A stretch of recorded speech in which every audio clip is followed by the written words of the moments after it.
Assistant staff. I pledge allegiance to the flag of the United States of America, and to the republic for which it stands, one nation, under God, indivisible, with liberty and justice for all. This meeting is being conducted in compliance with the Open Meetings Act. The Verona Board of Education passed a resolution at its meeting held on January 5th, 2016. The meeting set forth the schedule of its regular meetings, which resolution was within 7 days of passage. The schedule was sent to the Verona City Times, the Star Ledger, the Herald News, the Township of Verona, and the Verona Education Association. Postings of this meeting setting forth the time, location, and agenda were posted in each of Verona's 6 schools, the board office, and town hall. This posting was also sent to the above newspapers, all SCA presidents, and SCA liaisons. The Verona Board of Education operates under a consent agenda format. Any board member has a right to have an item pulled to be voted upon or discussed separately. Copies of tonight's agenda and resolutions have been made available to the public present. Mr. Day? I am here. Mrs. Bernardino? Here. Mr. Yunus? Here. Mrs. Kresge? Here. Mr. Quattro? Here. Okay, welcome to our business meeting for April.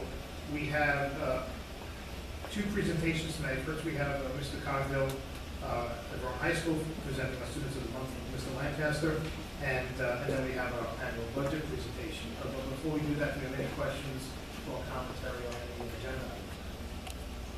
No. Okay. Everyone can start.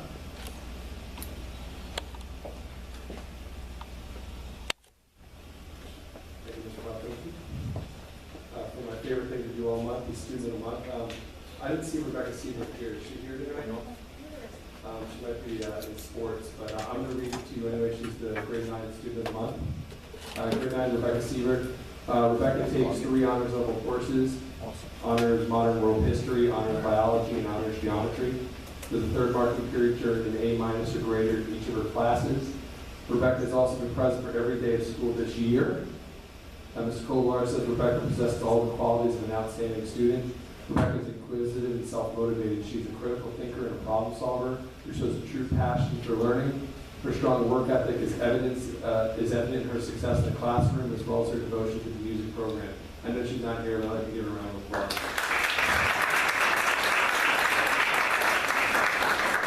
For grade 10, we have Ian Zodkowski. He is here. Saw him before. For the 3rd marking, Ian earned B+ or greater in all of his classes. This includes an A+ in Mr. Scott's chemistry class. In addition, Ian earned an A in band with Mr. Lynch.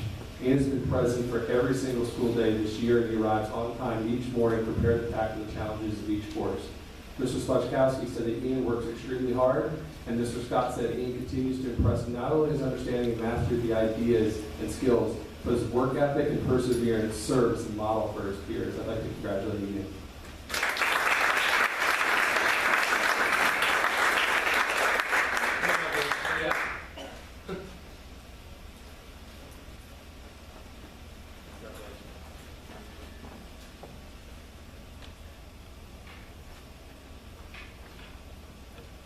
Grade 11, Christopher Aldiero.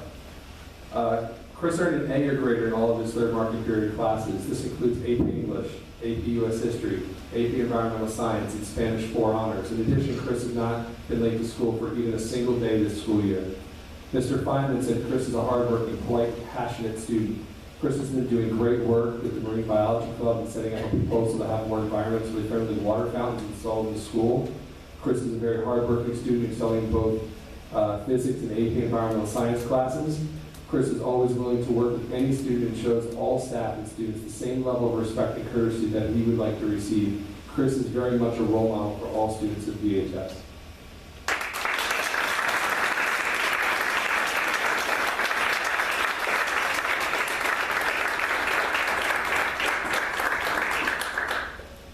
Then grade 12, Corey Meyer. For the 3rd marking period, Corey earned an A or greater in all of his classes. This includes an A in AP Environmental Science, an A in English 4, an A in History and the World History and the Hollywood Cinema, and an A+ in Medical Biology, an A in Pre-Calculus, and an A in Band. Corey also has exceptional attendance. He arrives promptly each morning prepared to grow. In addition to his success here at Verona High School, Corey volunteers to serve the Verona Rescue Squad. Mr. Lynch said, Corey is a gentle and philanthropic young man who dedicates himself to every part of Verona High School, his community, and beyond. Congratulations.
Okay.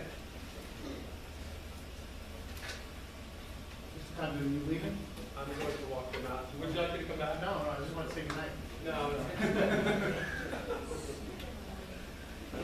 All right, we have our second presentation tonight is our annual budget report, budget presentation. We are adopting our budget tonight for the coming year, 2016, 2017 school year, which starts July 1st. Turn it over to Ms. Armino. Keep going.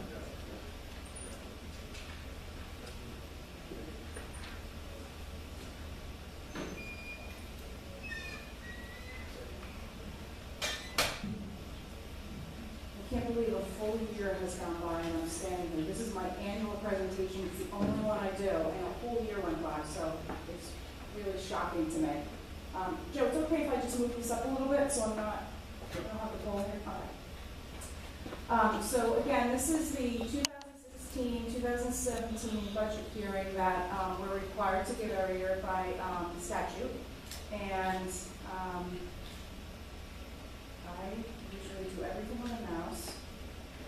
So really, give me 1 second. Am I hitting the red button here? Oh, just a minute. Okay, thank you.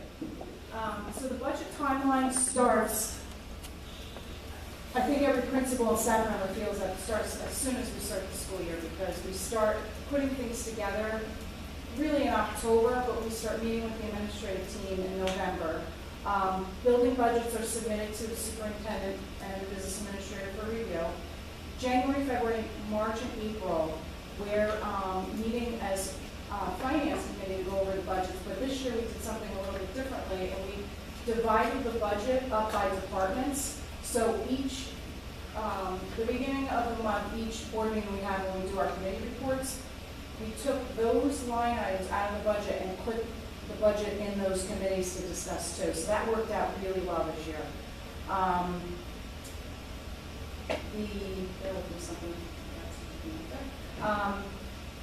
So the board had to adopt a preliminary budget back in March, and it gives us yet another full month to take a look at things. If we need to make cuts, if we need to move things around. Tonight is April 26th, so we will adopt it. We'll do public presentations from April to June. And then this November, there are 2 Board of Education seats up for re-election. And that is Mr. Eunice and Mr. Day. Got that right. So this next slide, Mr. Denizio will present. Good evening, everyone. So a lot of these things that I will reiterate, we've had a lot of discussions over the past several months, I feel, not only through committees, but also updates to the public as to some of the things that we're really working toward in the district. A lot of this has come from feedback over the past 2 years from staff, from reviewing data in the district, from discussing with parents, discussions with the board as to the direction that we need to go in. And this past fall, we comprised a needs assessment in the district. So we're excited that many of the things that we identified that are definite needs that we want to keep supporting our students, we're able to build into the budget. So some of these things as far as staffing goes, we have some new modifications in special education with the addition of some special education positions in order to meet the needs of our students in district.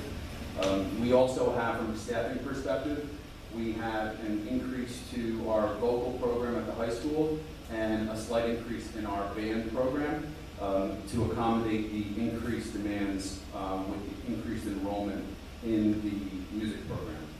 As far as our innovative programs, one of the things that we're most proud of is really expansion of our science and engineering programs across the whole district.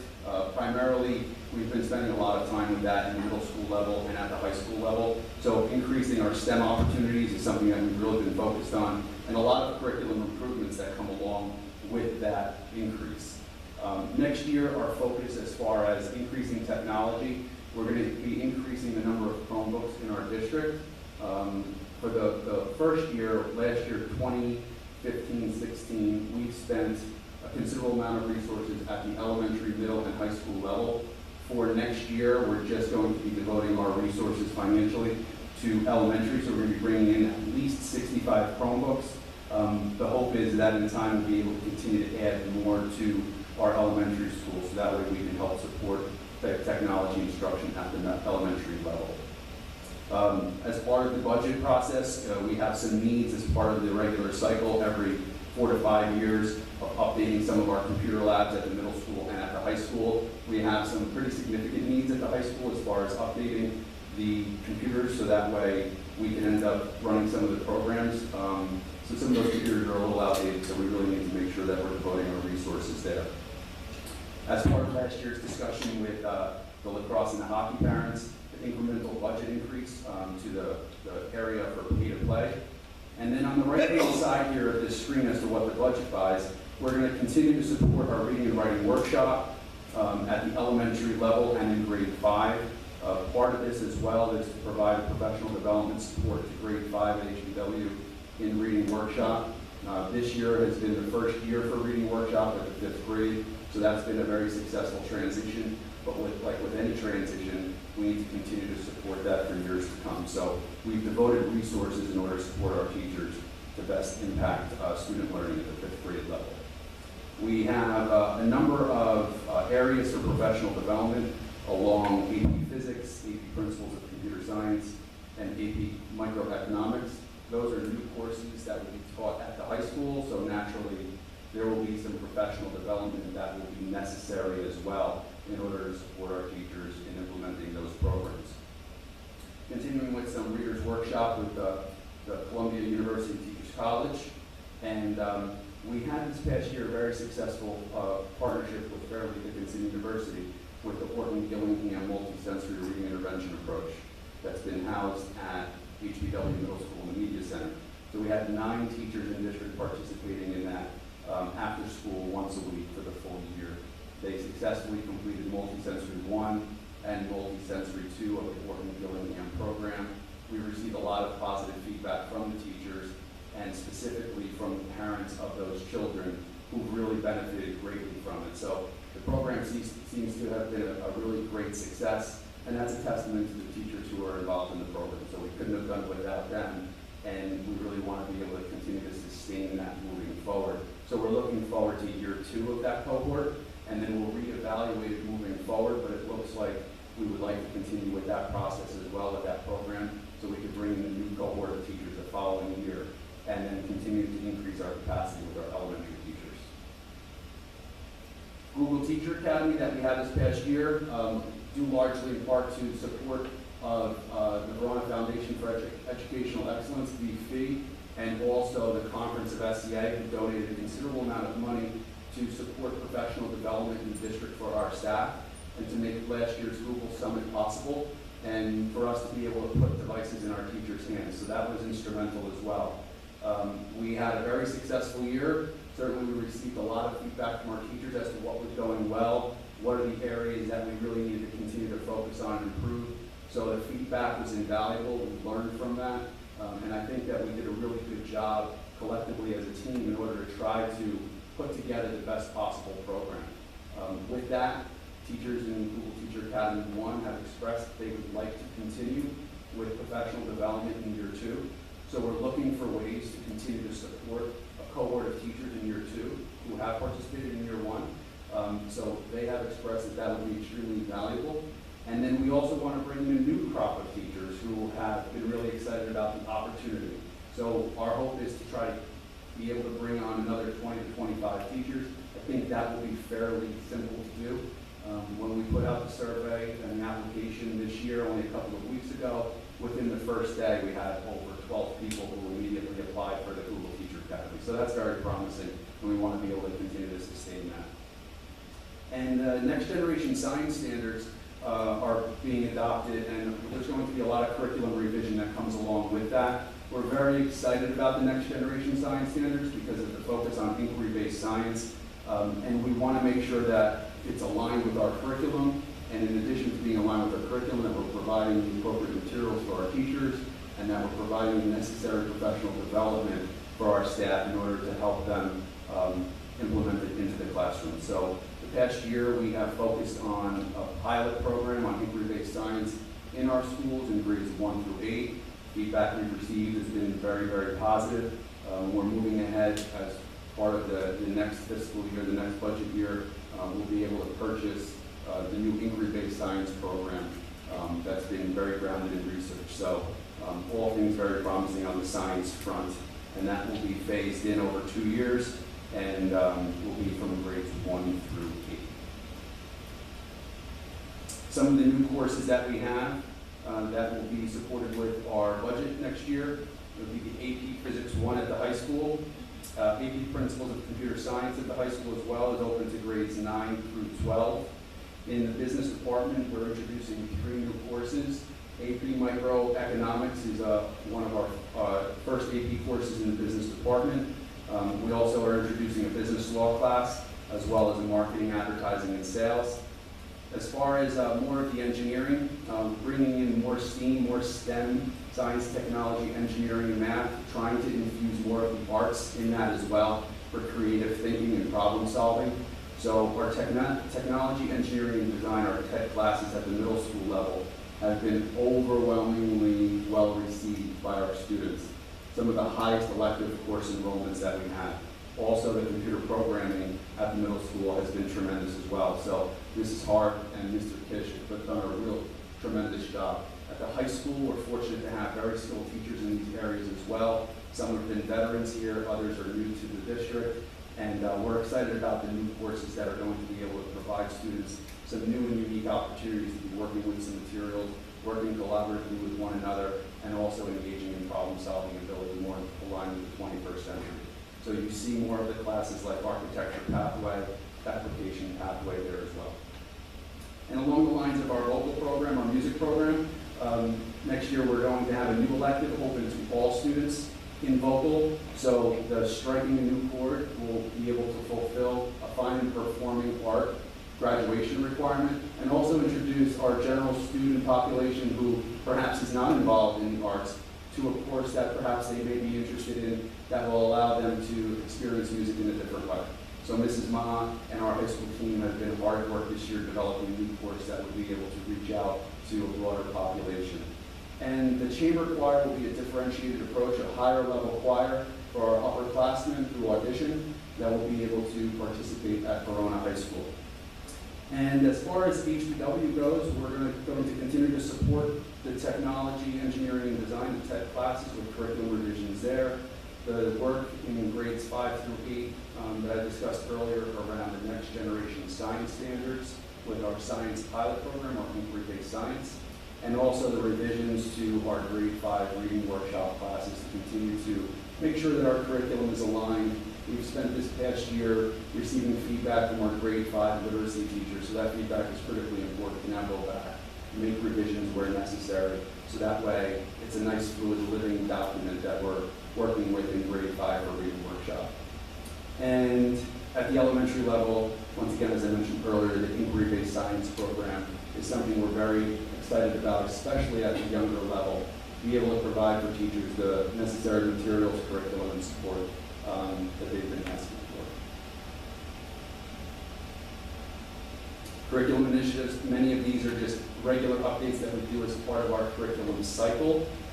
We try to do them at least every 5 years, but oftentimes with realignment with the standards, and also from the local level, I think more importantly, where these revisions come from, is where our teachers are working with the curriculum.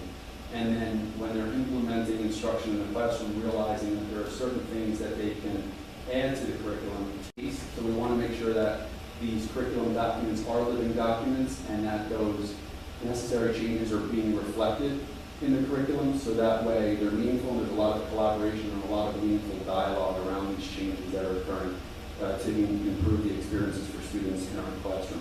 So as you can see there on the list, many of them are many of the things that I already discussed, such as the principles of computer science, the microeconomics. We are moving ahead towards taking a look at our health and PE curriculum in order to align it to more 21st century standards, more like fitness, and really improving our course offerings for our students and to be able to provide them some more choice along the way. One of the other areas in the elementary and the middle school level that we started to explore this past year and implement at the school level is Project Adventure, and working more in tandem with team collaboration with our students and problem solving.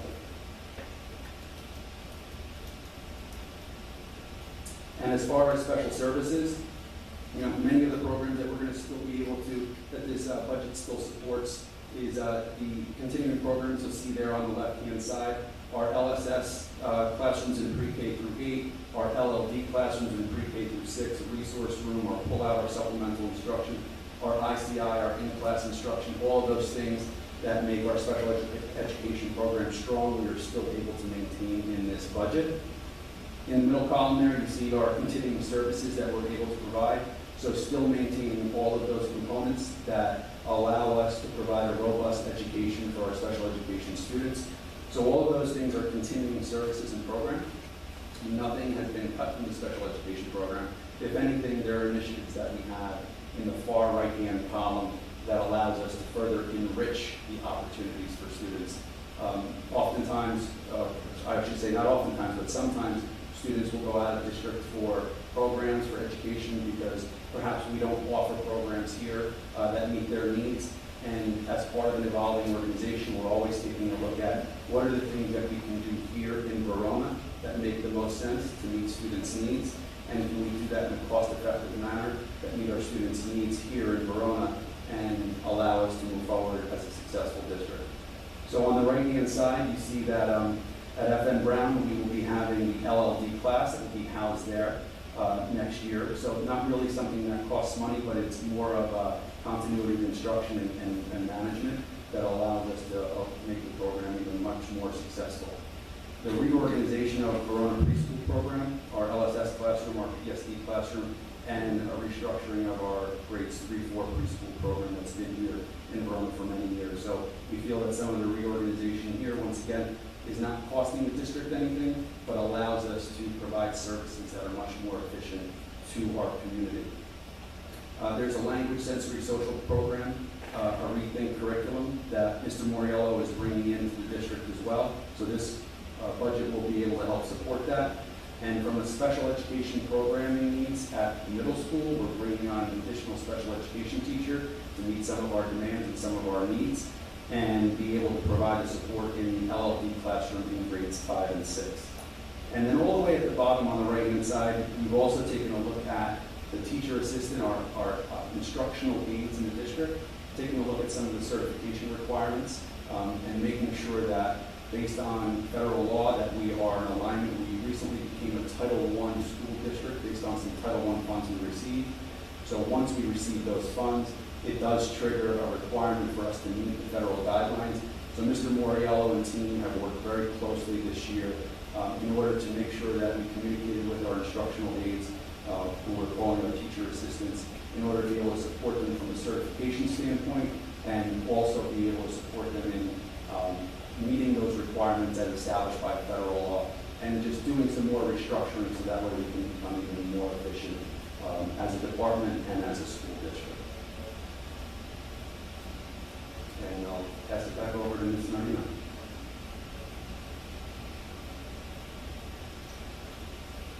So these are the proposed buildings and grounds projects that are in the budget that are outside of what we're doing with the referendum. So if any of you have been in and out of the schools, and mainly the ones with two or more floors, there's stair treads, black stair treads, and they're all worn out. They all need to be replaced. The ceiling fire patch for the code official in Verona is when they were doing the ESIP program in the high school, as they were taking ceiling tiles out, between the firewalls, which is all the cinder block walls between the hallway and any of the classrooms or offices, had big holes where there was piping that went through, or at some point previously we were doing wiring, and those holes were never patched up. So once those ceilings came down and they saw them, they're like, firewalls, you gotta patch that stuff up. Here at the high school, we're going to create a STEM lab in the wood shop. That's all. We've already started replacing some of the equipment. There were safety issues with some of them, so we replaced them this year. We're going to replace them more next year. One of the bathrooms near the auditorium is going to be renovated, and We've been on a cycle of doing that here at the high school. If you've gone in and out of any of the bathrooms, you'll see that they've been renovated.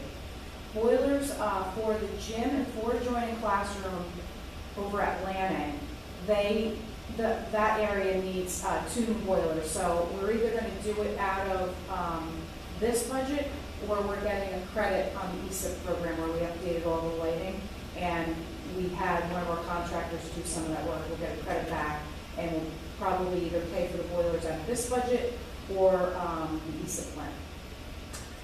We are hoping to buy new floor machines to help restore the flooring in all the schools, because if you walk down the hallways, they're very dull because the machines we have been using in the past, a lot of buildup on them. There's a patch down in the main hallway, if any of you walk out that way tonight. In the main vestibule in the high school, you'll see the difference between this big patch that they did and the rest of the hallway. So we're hoping to do that in all of the schools. We are going to do a shade replacement in all of the schools, which hasn't happened in a very long time. There are going to be roofing repairs in all the schools also. When we talked about roofs at the last board meeting, what is the lifespan of our roofs? Well, we had a contractor go up there and take pictures, do a little bit of infrared. The repairs are very minimal compared to replacing all roofs. So we probably will get another 5 to 10 years out of them, that's good news. They are 1996 roofs. We did a referendum that year, we did roofs and windows, and then the next one we did was in 2006. And then now here we are in 2016 doing yet another referendum. But long before 1996, 97, I don't even know if they'd done a referendum. They did an addition here at the high school, but no upgrades to anything. So we always do gym and floor refinishing in the schools, so that will happen again. There will be installation of more dry erase boards, removing chalkboards. There will be locker room repairs at the high school, and all the playgrounds will get mulched this summer. This slide talks about the shared services, and a lot of it we are very grateful to what the town does for us, because this doesn't happen everywhere. So when the winter comes along and we have snow, on any given day where we need to do snow removal, regardless of how much is on the ground, the town comes in and helps us with that. They also pay for our trash removal and our recycling. In terms of what we do in sharing bidding with other school districts, we pool our health, dental, workman's comp, and liability insurance with other school districts. So we're in a pool for all of those budget items. We also are pooled with other schools to purchase school and custodial supplies. And then we have shared costs with special ed transportation. We're in a pool with probably 40 other districts, and they try and figure out whether or not they can put students from other school districts on our route to transport these kids to the private schools. So some budget facts and constraints in building this budget. We are very much constrained by this tax levy cap that was instituted in 2010. Previous to that, the increase to the budget was 4% on your total budget. When Christie changed it to 2% on tax levy, that was very damaging to us because we are a very small district compared to a lot of other K-12 districts. We do a lot with a little, and I just lost my train of thought. I'll get back to it. I will remember it. So very difficult for us to live within that 2% tax levy cap. The board is elected to use bank caps of $140,000 roughly. That would have been expiring this year, and that is the last of the bank cap. So it was either we were going to lose it or use it. Since we're using it, there will be no bank cap for next year. We are now getting the healthcare adjustment again because all of our teachers have reached year 4 in their contribution to healthcare. So now this healthcare adjustment kicks in again. They compare our health increase to what the state health benefits is going up. The budget system, the state budget system, calculates that number. So the net result of our general fund tax levy increase is 3.08%. Like I said earlier, we're going to use all of that bank cap. Bank cap won't be available for next year. So the increase to the homeowner is approximately $178,000. We based that on an average assessed home. This went up slightly from last year. The average assessed home was about $358,000. It's now $361,000. So this is our total budget number this year, $32.8 million. The way we like to explain it to the public to simplify it is to talk about these, well, in this slide, it's 4 categories: salaries and benefits of $21 million, special education of roughly $7.5 million, non-discretionary $2.2 million, and discretionary of $1 million. We will talk about what is in non-discretionary and discretionary later. That is a slide, but just to talk about salaries and benefits, it's salaries for every district employee, including the benefits, and the benefits include the health benefits, the dental benefits, pension benefits, workman's comp, and any other miscellaneous benefits like tuition reimbursement, all built into that number. Special education, that number, I should correct myself, the salaries and benefits does not include everybody in the district, because we take out the special education salaries and we put them in this category. So that would include special education salaries, it would include consultants costs, it would include special ed transportation, any the instructional aids, any supplies attributed to the special ed program. And like I said, non-discretionary and discretionary we'll talk about later. So this is what our revenue looks like, and you can barely see what the state aid number is. So again, we do a lot with a little. The local taxes support this budget by 94%. Just to talk about state aid for 1 minute. The year in which they cut us from 1.4 to 70,000, John, because you're like the rain man. What year is that? Yeah. So just imagine that we were getting 1.4 million. They cut us to 70,000. Now we're back up to almost $1 million. We'd still like to be at that 1.4 million mark. I'm not sure where we're going to get there. The 8 formula We won't see that. The extraordinary aid number is at the end of the year, we fill out an application to the state. We list all of our special education students where their cost is over 40%. They do a calculation. It's never guaranteed that it's going to be $250,000, but we've been estimating that number for the past 3 or 4 years, and it's come in around that, sometimes a little more, sometimes a little less.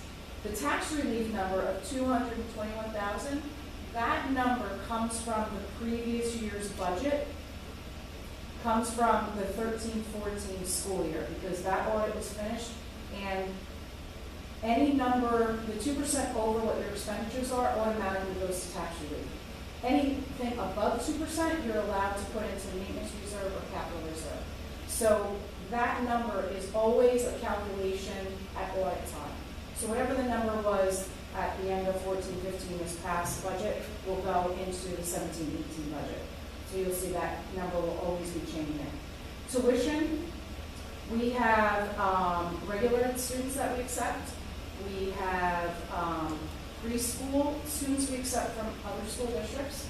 We also, a number of years ago, have opened up the preschool program to regular education students, which has been great. We've brought in a lot of revenue from that. And then we also have regular education students that come from other school districts. And now, going back to the slides that Mr. Davis here did, when people approach me about Verona and they ask about the district, I say, well, what are your options? Where are you sending your kids? Well, I don't want to send them to the public school in the town that I live in, but I'm thinking about St. Peter's and St. Dominic. I said, you should really go to the Verona website and take a look at what we're doing. We're very proud of what we're doing, and we often say we're doing more than some of what these private schools are doing. So, we have to compliment the Board of Ed, the members sitting here, members that have sat here for a number of years. We've come a long way since Mr. Quattrochi and I have grabbed a seat over here. So it's really been very exciting, everything that we've done. And then the last one is miscellaneous revenue. That encompasses a lot of things. That encompasses rentals in our buildings. We have a Chinese school that's here on Saturdays. If you drive by, you say, why are all these cars here and kids running in and out of the building? That's a Chinese school. This past year, we rented 2 classrooms at Brookdale for a child care company to come here. Executive Kids in Verona came here, rented 2 classrooms. It was very lucrative for us. We're probably going to go down to 1 classroom next year because we need it for kindergarten enrollment, correct? So our kindergarten numbers at Brookdale went up.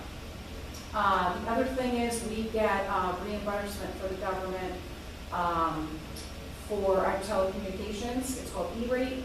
We get money from that.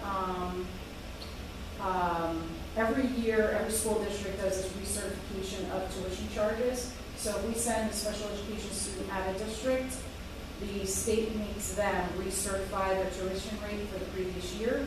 If we pay too much, we get a check back and we include it in miscellaneous revenue. Because the year has passed, you can't go back and reimburse last year's budget. So the next slide is our 5-year summary. So this is where we divide everything out between 5 categories. What we have on this slide, first column to the left, 2011, 2012 actual, we have that there because we compare it to where we are today, 5 years later. The next column, 15-16 adopted budget, and then the 16-17 budget we are adopting tonight.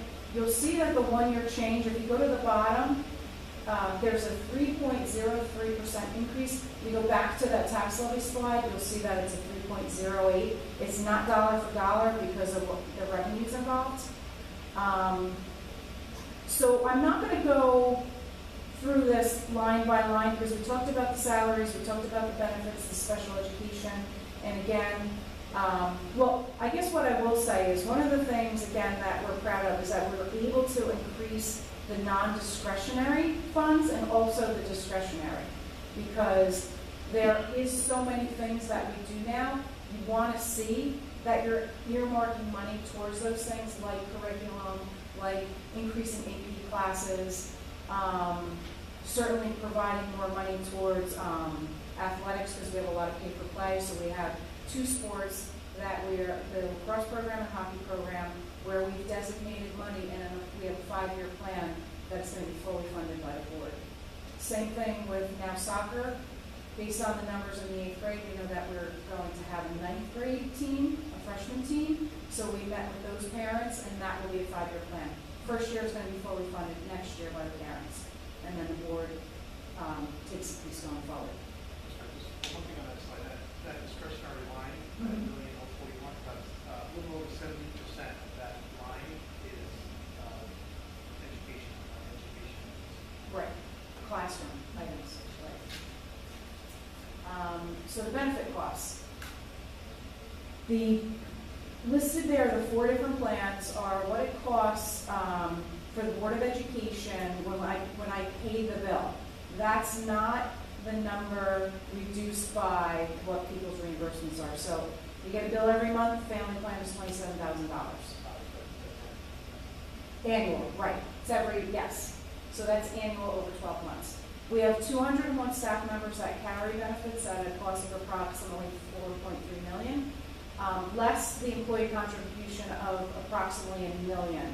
So the board's responsibility is roughly $3.2 million. 62 staff members, which is a lot, opt out at a total cost of $300,000. We are at a point with what we provide in the opt-out where most people, all family, all husband and wife, are receiving a $5,000 opt-out amount. So the employee. So even there are people who aren't single plan, who are young people just graduating college. Their families still have a family plan. Benefits them to stay on that because they have siblings, so their parents still have to carry it. So there are single people that will opt out. They age out at 26, and then they have to start contributing. So that's a good thing. Social Security, pension, unemployment costs are approximately almost $900,000. Workman's comp insurance, approximately $200,000, and the board liability and property insurance is approximately $195,000. So this is a slide where Mr. James always going to get out and see discretionary and non-discretionary. So as you can see here, the difference between the things that we have as non-discretionary and discretionary. On the left-hand side, all of our professional development falls under the category of non-discretionary spending. We have testing, any of our legal and auditing fees for the district when we work with professionals outside of the district, and a number of other items I don't need to go into. I mean, one of the things that I will reference here, though, on non-discretionary that I think is a big thing that we're recently doing is the ESIP lease payment. So that's the Energy Savings Improvement Program that we're finishing up now this year, which gives us the LED lighting throughout the district, and it allows us to improve the energy efficiency in the district, and then also build in some other energy efficiencies like boilers throughout the district.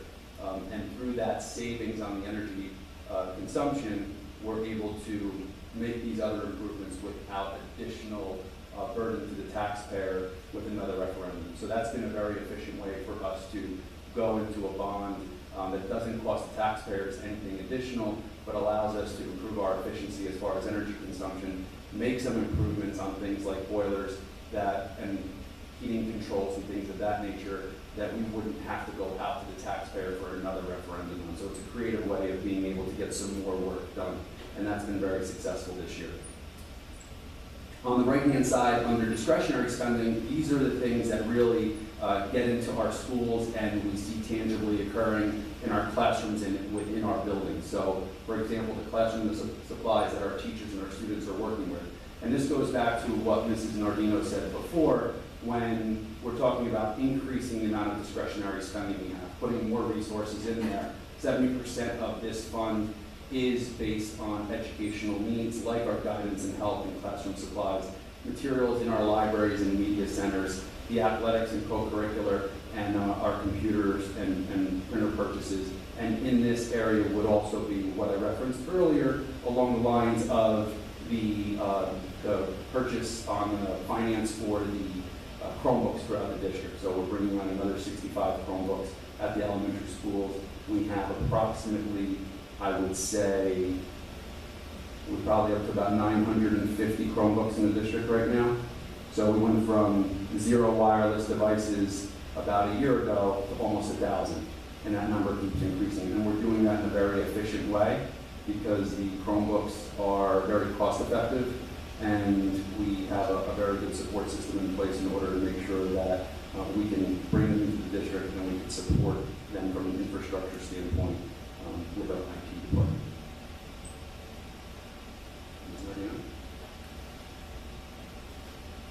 So this is a slide that doesn't date back that far, but we thought it was pretty informative to the public, especially when you talk about property taxes. So let's talk about the column all the way to the right. These are what we call our comparable districts, and Mr. Quattrochi and Mr. Dionisio spoke to it at the last board meeting, whereby we compare ourselves to them based on socioeconomic, the student enrollment, that they're K-12 districts. What am I missing? Is that correct? Oh, and geography. Right. You'll see Essex, Mars, Union County on here, Bourbon County. So we are the 4th lowest compared to our comparable districts. And what you don't know from this slide is the amount of ratables that come from the businesses in these other districts. Like Mawa, if you go up, the Parkway or 17, you see where their ratables are coming from, and that's why that number is lower compared to ours, because we have very few businesses in town that contribute to the tax burden.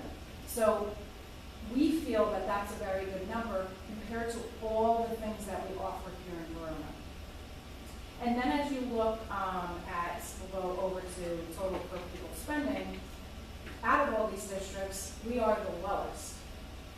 So again, we do a lot with a little here in Verona. Then we do the 2 middle columns, our classroom supplies and extracurricular.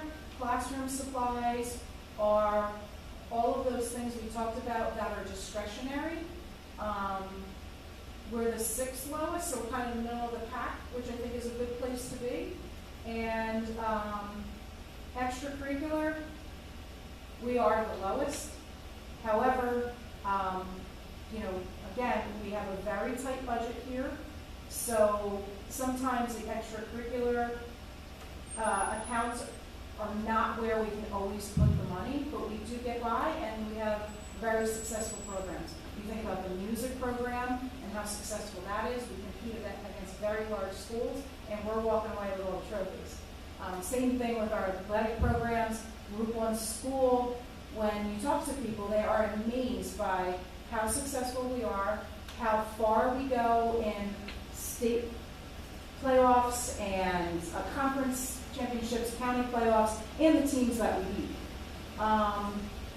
So this is just a very interesting slide to take a look at, again, based on what our average property tax is compared to per pupil spending, and going back to all the slides that Mr. Dionisio read off with all our curriculum initiatives, the special education initiatives.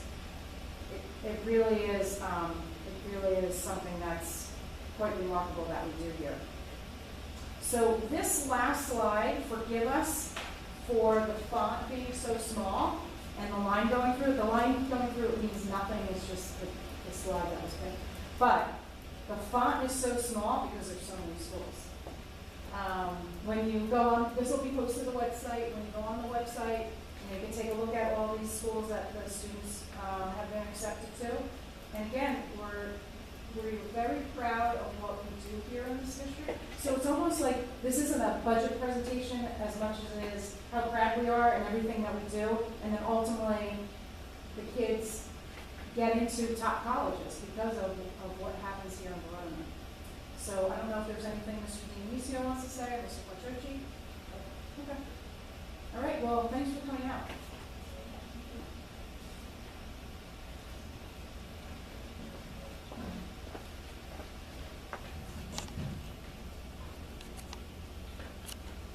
I'd just like to make a comment. Past couple of months have been very difficult in trying to make this budget work. Every year it seems like it gets harder and harder. Certainly with the limitations of a 2% cap, it becomes difficult, especially when we're trying to continue to advance the district.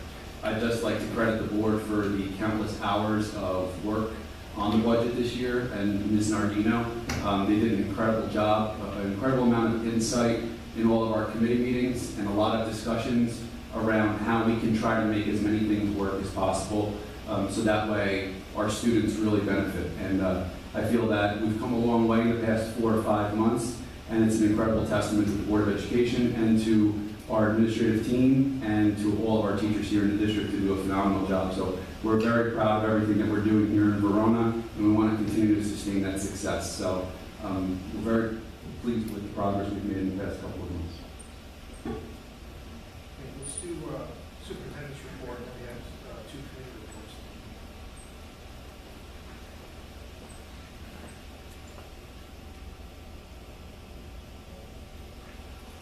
Just have one item for the superintendent report, and that's in relation to the lead testing that we've done in the district. On Sunday evening, everyone, all of the parents in the community received a letter from me that highlights some of the events that have occurred. As many people know, in the media for the past several months, there have been reports in Flint, Michigan, and in some cities in New Jersey who had some reports of lead in the drinking water. So we took a proactive measure several weeks ago in order to initiate testing with an outside laboratory that's located in Fairfield. We did that testing over the April break when there was nobody in school. That's done intentionally because you need to be able to collect those water supplies. The water needs to sit in the lines for a certain amount of hours, and you need to be able to collect those water samples uninterrupted. On Friday the 22nd, we received those results. It was a random sampling. The recommended process is usually 1 to 2 schools for sampling. We decided to double or triple that. So we took 1 to 2 fixtures in each of the schools. So for example, Brookdale Avenue School would have only had a random sampling of 1 to 2 fixtures. combination of water fountains, which is where the drinking source is, and the kitchen sinks, where you may be using the water to prepare food. We decided to double that, or almost triple it. So we did 4 random samples at the elementary, 7 at the middle, 7 at the high school. The good news, the promising news, out of those 30, 29 came back safe. One of them did come back at Lanning Avenue Elementary School in the kindergarten. Faucet, non-drinking water, came back that it was above permissible levels. So as soon as we found that out on Friday, we shut the water off to that sink, and we initiated some follow-up testing the following morning and took another sample to certify that that measurement was correct.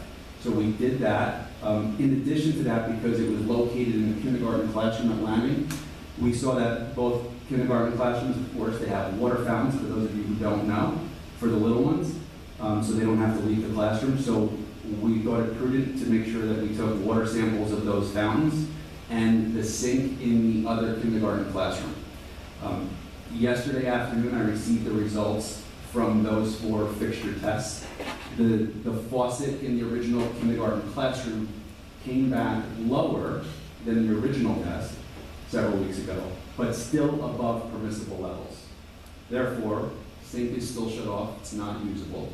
We're going to be able to remedy that situation by a combination of different approaches, such as start with replacing the faucet. That's usually where there could be some pickup of traces of lead, and perhaps some piping underneath. So that sink will not be operational until we're able to certify with additional lab tests that it is safe for drinking, even though nobody is drinking out of that faucet. As far as the other kindergarten classroom next door, which shares similar piping for fresh water, that test came back permissible, safe levels. So that was a good sign. And then the 2 water fountains in the kindergarten classrooms, similar to the rest of the district, both came back safe levels. So that's also promising. So those water fountains in that sink that came back safe are operational. Today, we were able to collect 52 supplies, samples from water fountain fixtures throughout the whole district. So we collected 52 water samples from the water fountains throughout the whole district. We sent those out to the laboratory. The water fountains, we believe, are safe. We don't know definitively, so that's why the water fountains are off until we can confirm their safety. So as soon as those results come back, similarly to what we did with the kindergarten classrooms, we will at that point be able to make a determination if we're going to turn those water fountains back on. The recommended approach is to do random sampling first. You don't just come in. We lean on the experts to advise us as to how to go about testing. So they recommended doing a random sampling to see if you do have any issues. And the issues traditionally do tend to be around the faucets and around if the faucet is replaced and it still comes back that it's not safe.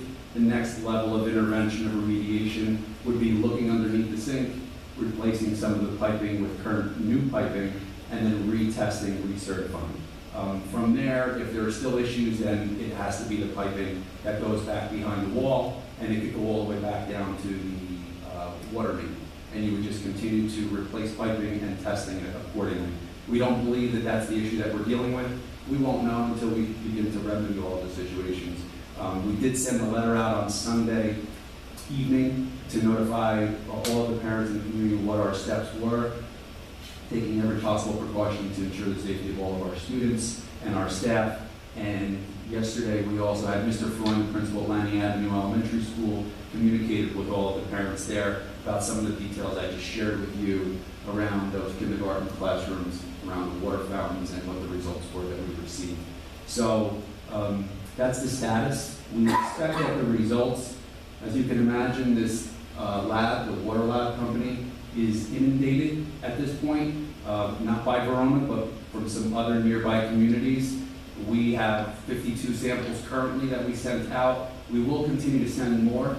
So we did, in addition to the 52 water fountains, send them also additional samples from all of the kitchens, not just random sampling.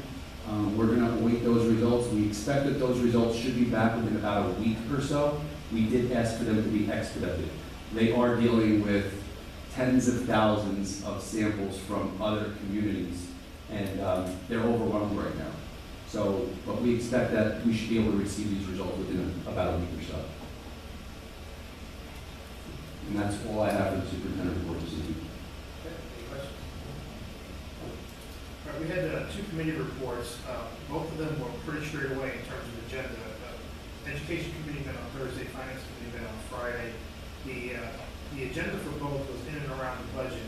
Education committee reviewed the slides that Mr. ACO just went through in the presentation on curricular changes, new courses, and special education slides, as well as some of the variable staffing levels that has to be cemented in and around aids, special education, and substitutes, military and tech replacements. In finance, we met on Friday, and we went through the presentation as well, but we focused most of the time on the field project and the bids. So we did receive bids on Thursday that were unsealed. We may take action tonight. The board decided to meet tonight at 6 o'clock in a two-hour confidential session to cover teacher renewals, tenure agenda, which is being voted on tonight, and the field project. And we also met the final candidate that we will be voting on soon for the Brookdale principal position. But we did not get to finish the dialogue that we had on the field. So what we're going to do is we're going to vote on all the resolutions that we have tonight except the field. We're going to excuse ourselves for somewhere between 15 minutes and 30 minutes to finish up our conversation on the process that's happened from Thursday, late Thursday afternoon until just hours before the meeting started today, regarding attorney reviews, et cetera, et cetera. We want to make sure we go all ducks in a row, and then we'll come back out and likely vote on that last meeting. There was one discussion item, that is around the having NJSBA rep, Sean Peterson, come in last year. She's very, very tight on dates. There are no dates where we have a Board of Ed meeting that she's free until May months. So, but there is a date that's very close to the board meeting. So there's a board meeting on Tuesday, June 28th. And Ms. Peterson can make it on the day before that, which will be Monday, the 27th. So we have a choice between, we have three choices. One, say no, that it doesn't work.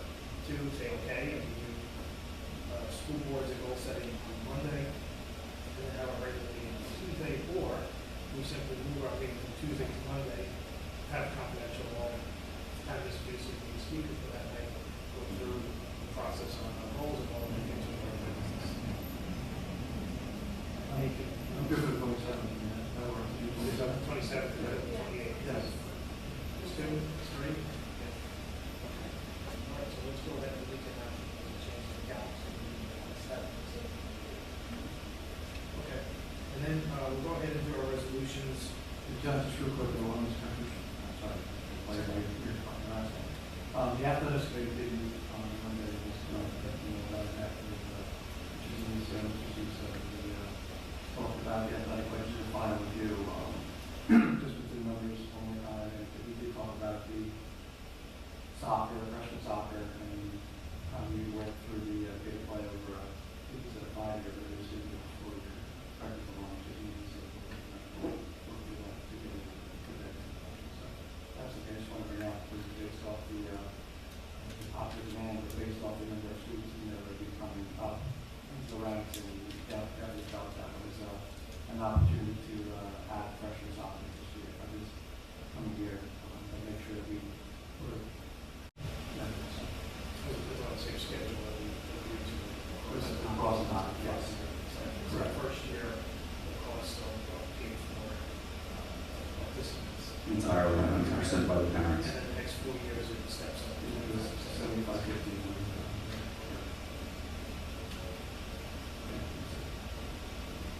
Okay, no resolutions.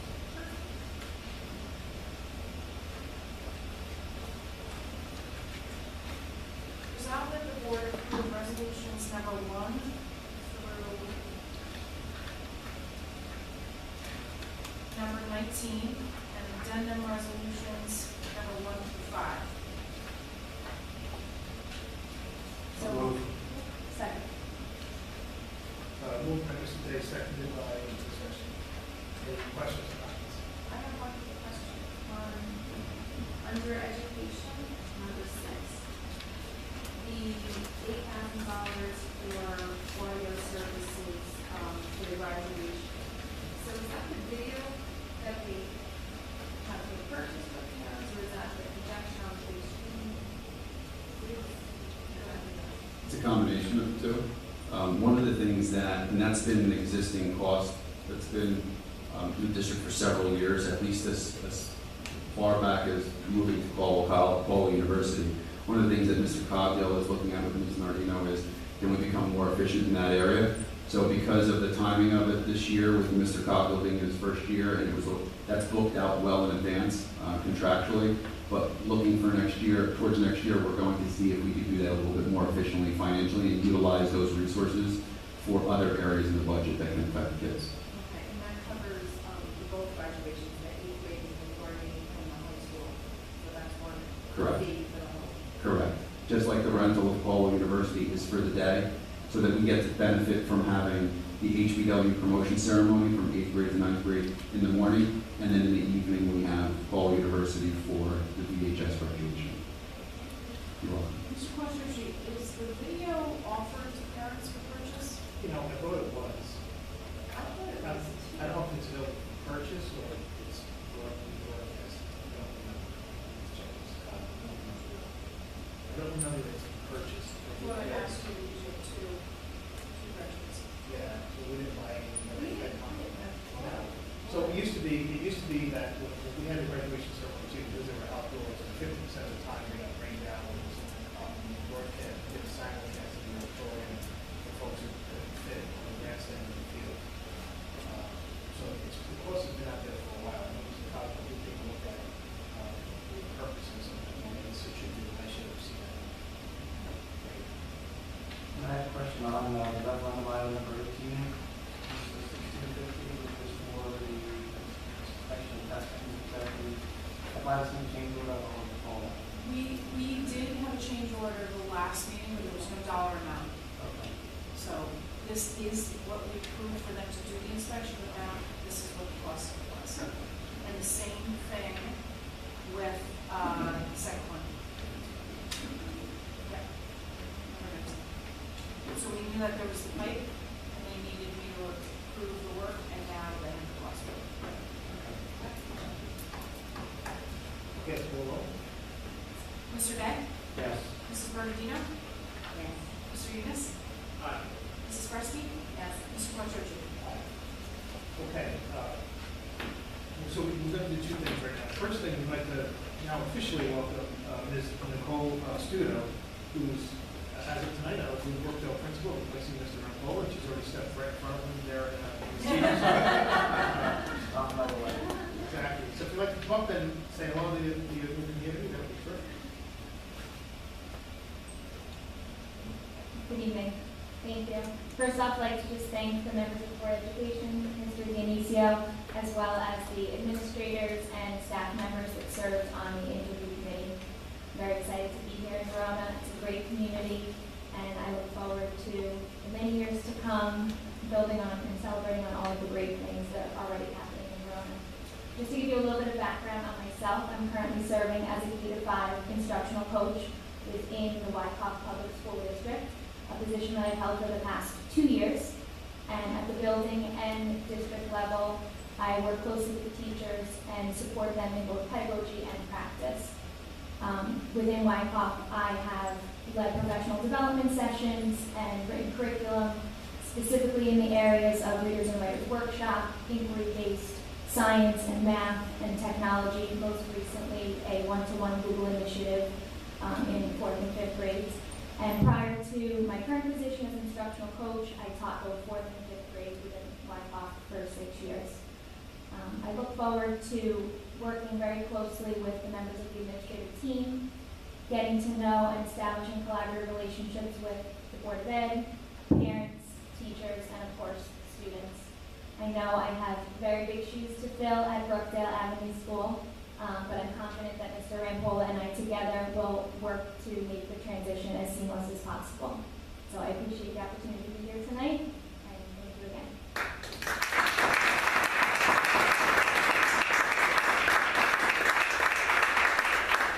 And just by way of a quick recap, Mr. Studo is the candidate of choice after initially was some, how many resumes did you have? 124 resumes. Was it the Applicants. initial pool, and then weed it down further, and then here we are. So congratulations and welcome.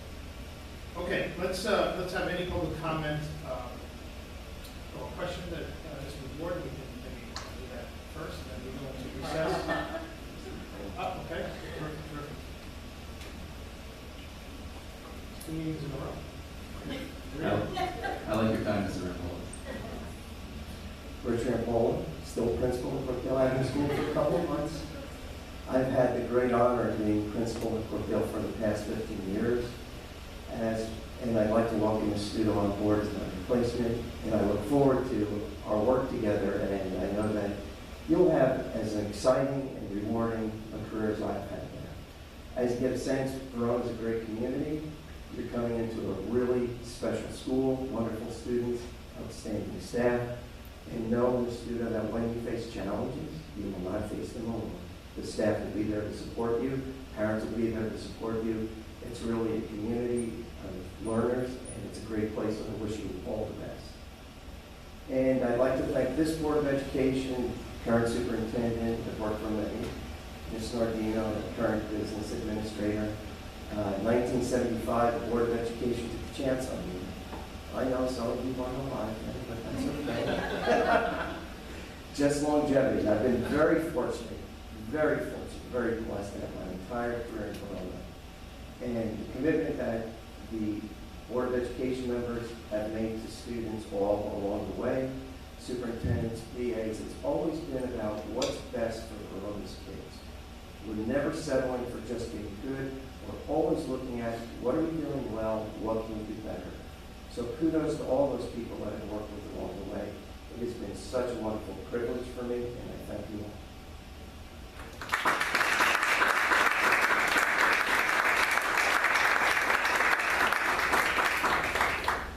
All right, so anyone else?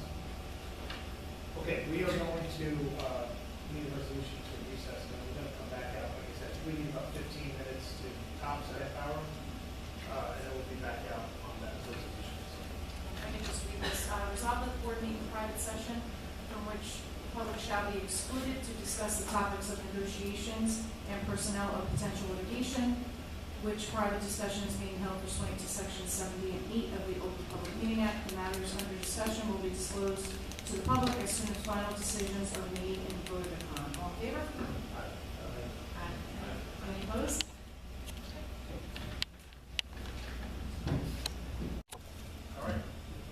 Welcome back. We finished our conversation and question and answer session across the board and superintendent, so it looks like we're good to vote on this resolution that will accept the bid, the low bid for the field projects. The field projects, by definition, for what we're talking about here, is as amortized. It's the lower field, the upper field, the lights, and the tennis courts, parking lot, remediation, generally speaking, with all the bells and whistles and agreements that the Board of Ed has agreed to, the planning board and the neighborhood community, etc. The bid process resulted in 5 bids being submitted. We are taking the low bid, that's the proposal. The bid is within our budget. We would not disclose by how much, because that would be still project that's got to be seen through. We do have contingency money as a part of the budget to cover some degree of unexpected, and we would expect that we would be able to get on with getting the project done sometime this year, hopefully by the middle or so of August, by March. The timeline to do the work is to pass the resolution tonight, notify set the wheel in motion for them to mobilize and get us a schedule. But broadly speaking, they would be starting somewhere before June 1st, depending on various elements of the thing. Some work is going to start first, where the greatest unknowns are. That would be the field portion. And once we pass what we'll call the questionable stage, that's where you're going to find the odds of finding something wrong are north of zero everywhere, right? Because no one knows what's behind that wall and no one knows what's beneath this floor. So you can't have an unexpected thing, but odds are we're going to have an unexpected thing. It's probably going to be around the field. They have to feel this provision in the budget for all the work that we know has been identified by the engineers and reviewed by the contractor. So the budget that's in the bid includes all of the compaction, the grinding up of the material, and all the rest of it. Okay? That's it. All right, you did it. All right. So we're going to do resolution number 6. Resolve that the board approve the lowest bidder for the tennis courts, synthetic turf fields, and site improvements to Land Tech Group Incorporated in the amount of $5,899,815 per the attached resolution. Okay. Moved by Ms. Bresky, seconded by Mr. Yunus. Any questions about the resolution? Yeah, it's number 6. Yes, Because because the other addendums will run for 5, so that was just a, no, you're right. Okay, let's go roll. Mr. Day? Yes. Mrs. Bernardino? This one from in January of 2024. Mr. Yunus? Mrs. Bresky? Yes. Mr. Quattro? Aye. Okay, so we'll send, we'll get notice to Land Tech tomorrow. Yes. And then, just a suggestion, what we probably should do is have a referendum, like a fields project, so that includes upper, lower, and tennis courts, meeting with the BG committee. Be good to, if there's an upcoming kickoff meeting with Land Tech and Richard Gorilla. FBA, that we do that with the committee as part of that. Yeah, so the timeline will be that I'll notify both French and Perler Associates, our engineers, and Land Tech Associates, who is the low bidder, and I'll do that immediately, so that way they can begin to mobilize on their end what they need to do. Within the next, I'd say, 10 days, we will have a meeting with Land Tech and FPA, and of course, we're gonna invite B&G to that meeting if you'd like, or to the conference on a call, and we'll begin to work towards that timeline, and I'll update the full board and the community as to where we're at and status along the way over the next couple of months. We have one more bid coming in for the asbestos removal, right? That's the last bid of waiting. There are 5 projects that are being completed this summer. There's masonry work, there's kitchen renovations, there's vestibule work remaining, there's music room completion, and the HVAC items. So those are on schedule for this summer, as we said a year ago. Those bids are all in and approved, with the exception of the asbestos removal, which we're hoping to sign in the and so at our next board meeting, we expect to award that bid. You know what, I take that back. That may be the first week of June when that's over. Yeah, because it's advertised, it's gonna be advertised now, so first week in June we'll open those bids and then the first week in June we'll award that. Okay? Close the meeting. Can we need to go back to confidential on that contract? It'll take 10 minutes. Resolution of that. I just need a copy to read off and somebody. Resolved that the board meet in private session from which public shall be excluded to discuss the topics of negotiations and personnel or potential litigation, which private discussion is being held pursuant to section 17(8) of the Open Public Meetings Act. The matters under discussion will be disclosed to the public as soon as final decisions are made in order to all in favor. Any opposed? Okay, thank you very much. Our next meeting is at